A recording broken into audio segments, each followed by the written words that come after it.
बिस्मिल्लाहिर्रहमानिर्रहीम। अस्सलाम वालेकुम students, I am Mohammad Fawad Malik. Students, previous lecture में हमने शॉर्ट क्वेश्चन स्टार्ट किए थे जिसमें हमने क्वेश्चन नंबर 1 से क्वेश्चन नंबर 6 तक अटेम्प्ट किया था। आज हमने क्वेश्चन नंबर 7 से ऑनवर्ड क्वेश्चंस देखने हैं, तो आइए देखते हैं जी स्टूडेंट्स। तो क्वेश्चन नंबर 7 की स्टेटमेंट है, what is meant by phase angle. Phase angle से क्या मुराद है? Does it define the angle between maximum displacement and driving force. क्या ये मैक्सिमम डिस्प्लेसमेंट और ड्राइविंग फोर्स के दरमियान में एंगल को डिस्क्राइब करता है? तो सबसे पहले स्टूडेंट्स इसमें हमने फेज एंगल की डेफिनेशन लिखनी है। तो phase angle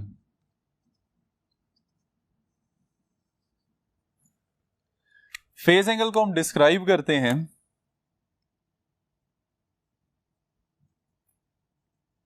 the angle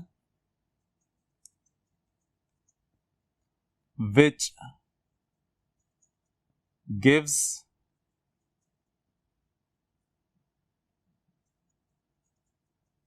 displacement as well as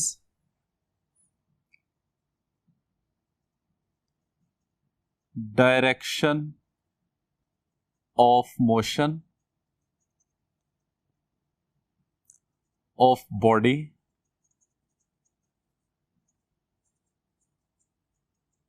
executing SHM।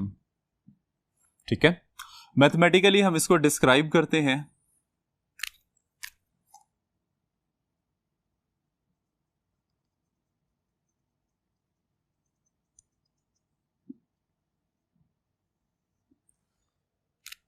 Theta is equal to omega T.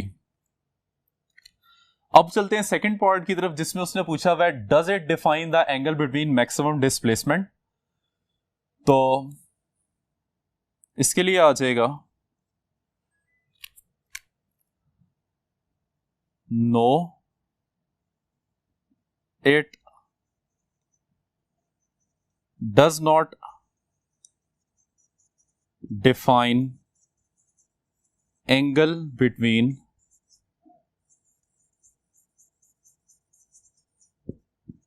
deriving force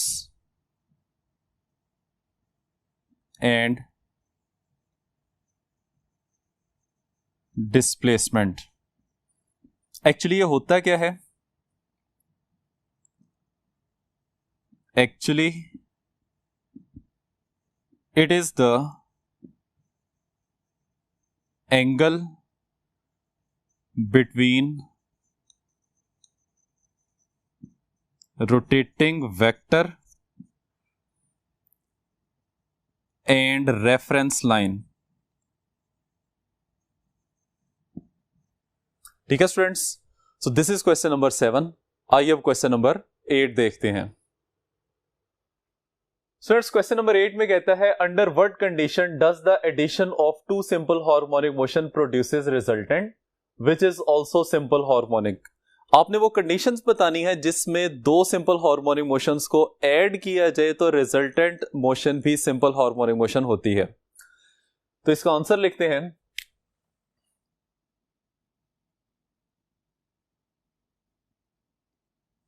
कहता है कि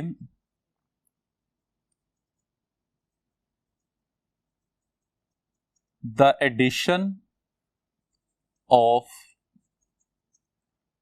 two simple harmonic motions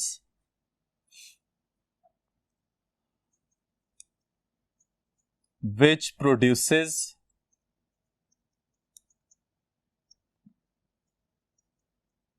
resultant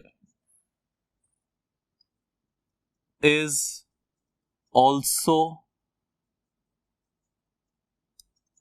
simple harmonic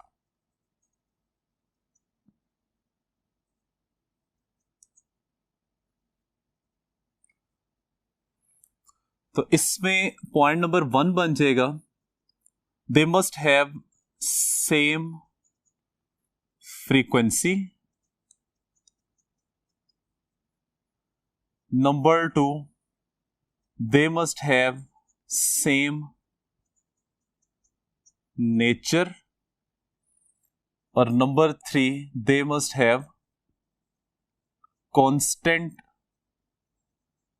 phase difference.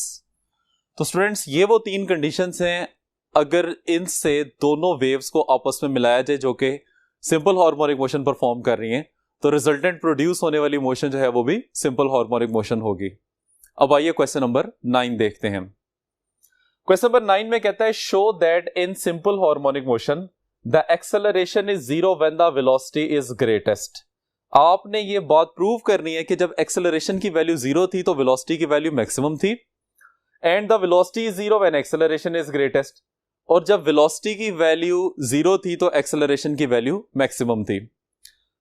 तो इसमें देखते हैं स्टूडेंट्स, सबसे पहले फर्स्ट पोर्शन को डिस्क्राइब करेंगे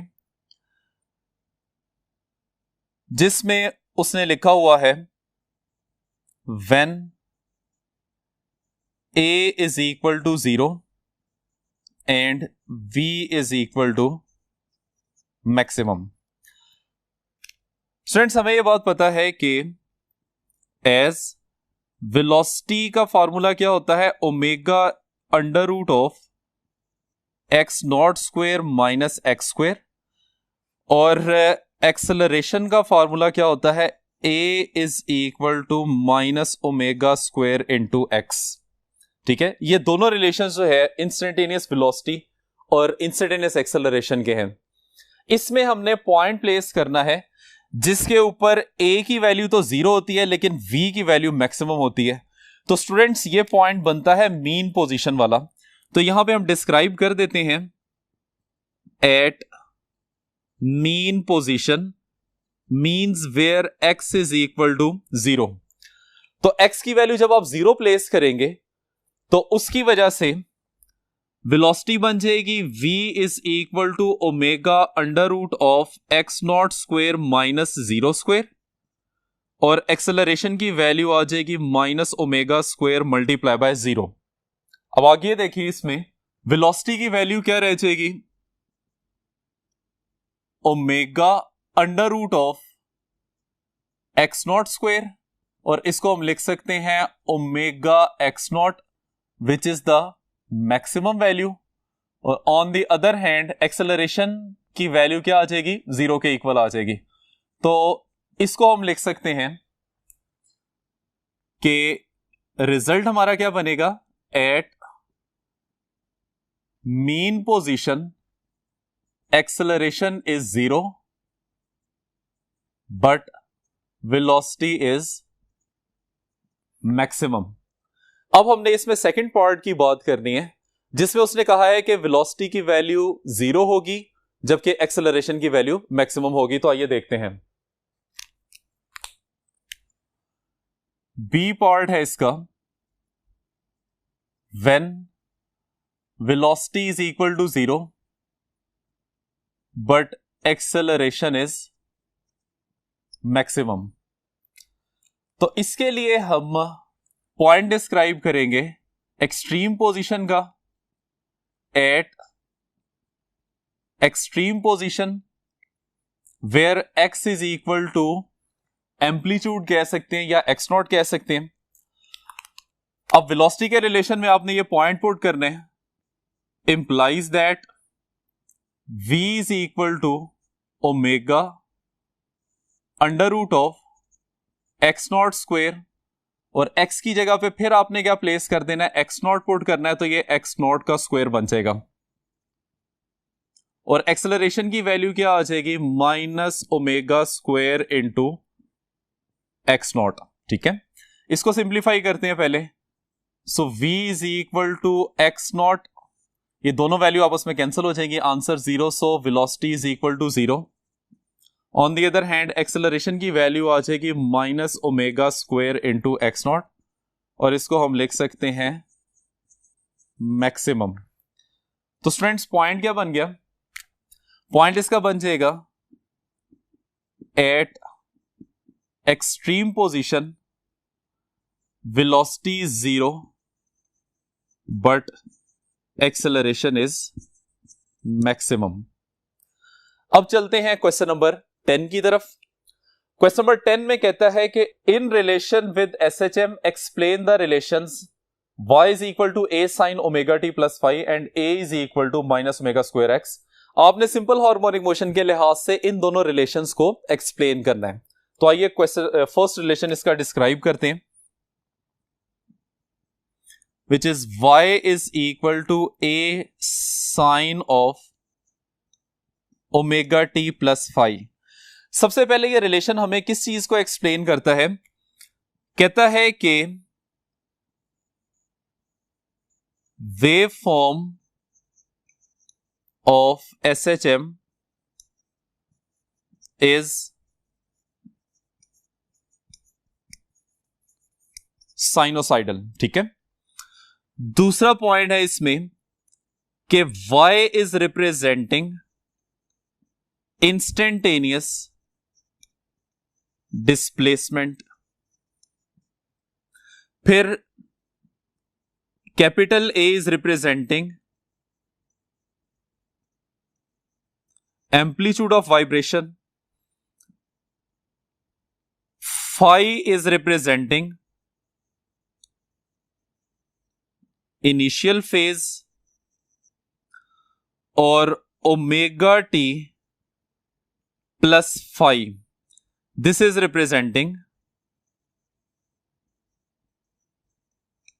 फेज एंगल। ठीक है स्टूडेंट्स, अब हम चलते हैं नेक्स्ट पार्ट की तरफ, जिसमें हमने एक्सप्लेन करना है a is equal to minus omega square x को। तो इसमें सबसे पहले इक्वेशन किस चीज को रिप्रेजेंट करती है? तो इसमें सबसे पहले आ जाएगा एक्सेलरेशन एंड डिस्प्लेसमेंट और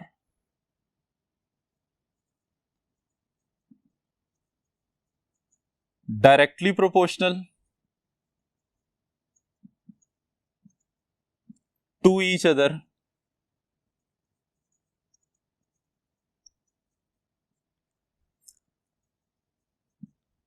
but are directed opposite।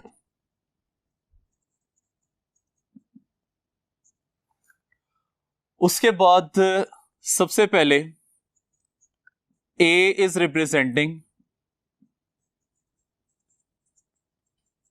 acceleration, X is representing instantaneous displacement, omega is representing angular frequency। तो स्टूडेंट्स ये हैं दोनों रिलेशंस और उनकी एक्सप्लेनेशन। अब चलते हैं क्वेश्चन नंबर 11 की तरफ।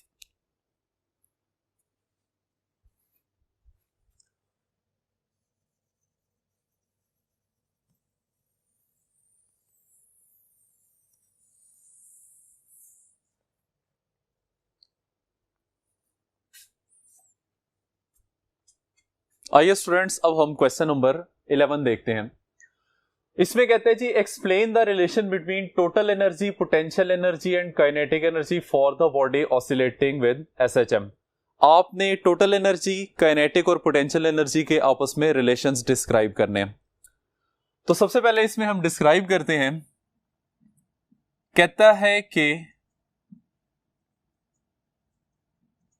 Total energy of system remains constant, जबकि कहता है कि at mean position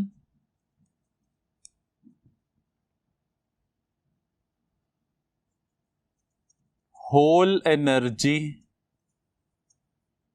is kinetic energy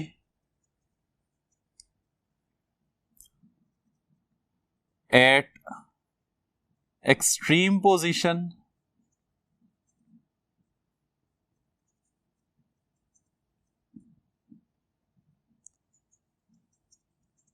whole energy is potential energy और in between mean position and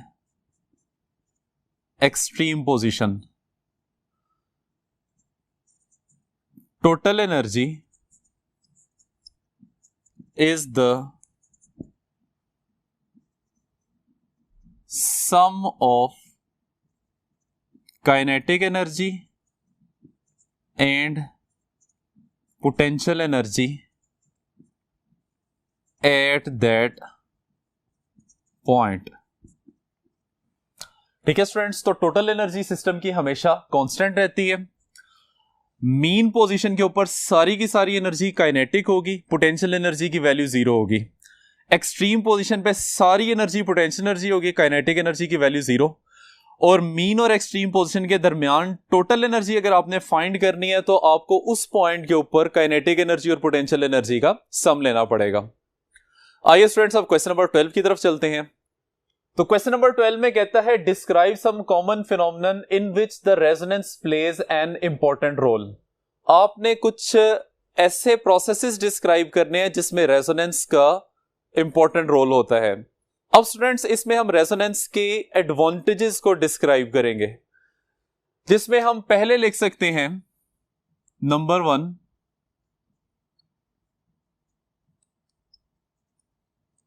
tuning of radio station.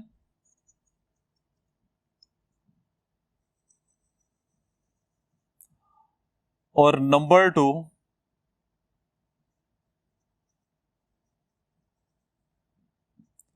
Heating food in microwave oven. अब students, इन दोनों points में आपने बुक से आर्टिकल में ये पैराग्राफ जो कि आपने ट्यूनिंग ऑफ रेडियो स्टेशन के लिए लिखना है, ठीक है, और heating the food in microwave के लिए आपने ये लास्ट वाला पैराग्राफ आर्टिकल का लिखना है, ठीक है। और ये बातें हमने आर्टिकल में डिटेल से एक्सप्लेन कर ली हुई हैं। आइए स्टूडेंट्स, अब हम देखते हैं क्वेश्चन नंबर 13। क्वेश्चन नंबर 13 में कहता है कि if mass spring system is hung vertically and set into oscillation, why does motion eventually stop.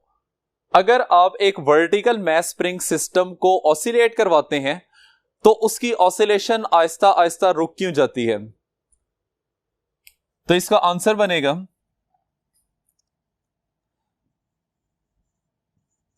The oscillation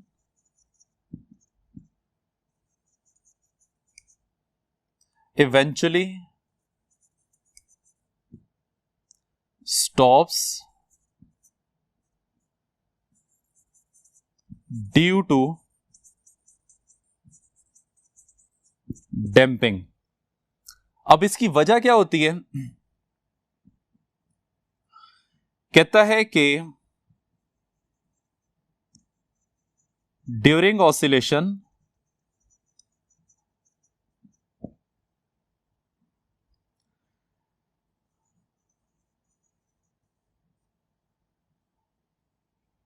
the energy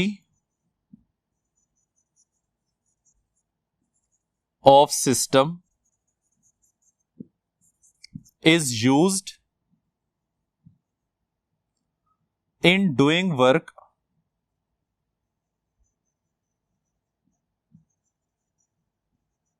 against